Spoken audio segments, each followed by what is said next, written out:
How do you celebrate the anniversary of a very special sports car? With a foot to the floor and in a place befitting the occasion. Only the best will do for the E-Type Jaguar. That's the legendary Nurburgring. This is the AVD Oldtimer Grand Prix. It's one of the oldest and most popular classic car rallies in Germany. No party is complete without celebrities, champagne, fine food, and of course, plenty of E-Types. They've come to race in the Oldtimer Grand Prix, going back to where the E-Type made its name, on the racetrack. They've come here from every corner of Europe to see the big cat with the long nose.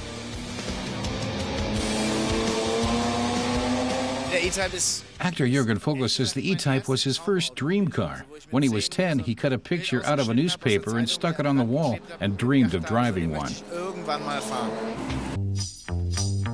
It was on the 15th of March 1961 that the E-Type Coupe was unveiled to the world at the Geneva Motor Show.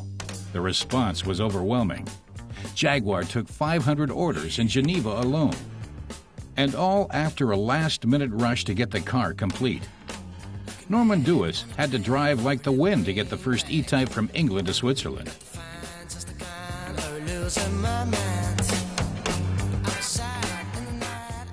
I left Coventry at 7:45 in the evening, and I was there for 10 to 10 following morning. So 11 hours, and the average speed was 68 mile an hour for the whole trip. A birthday celebration also needs a present, and that comes from Germany. It's an E-Type with an electric engine, the brainchild of wind power entrepreneur Willy Balz. He says it was the name that inspired him. He loves classic cars, especially sports cars. And he says the British engineers were years ahead when they named it the E-Type Jaguar. E-Type and e-mobility are a perfect match.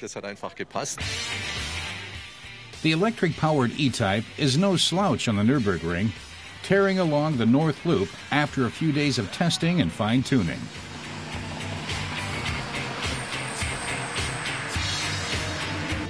It's even allowed to act as the pace car for the E-Type Challenge.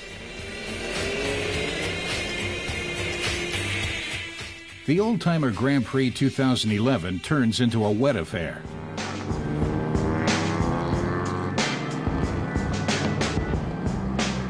But in the few dry spells, there's time to admire the stars of yesteryear battling it out.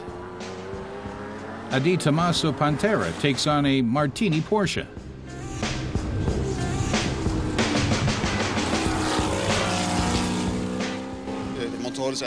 Michael Ehrlich says the engine is from a Ford Cleveland, and all the parts needed for a good engine are still available. The cylinder blocks are hard to get, so it's always a challenge to get hold of them.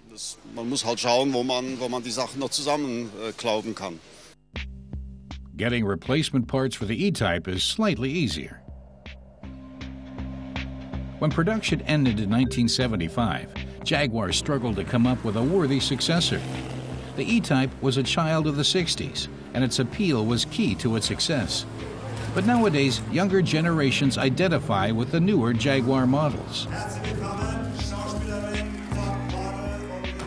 I'm British, and I feel like the identity of it as a power within a kind of elegant body, which is obviously comes from this animal, the Jaguar. I feel I can associate with somewhat the feline character. So yeah, I've always had a soft spot for them as cars.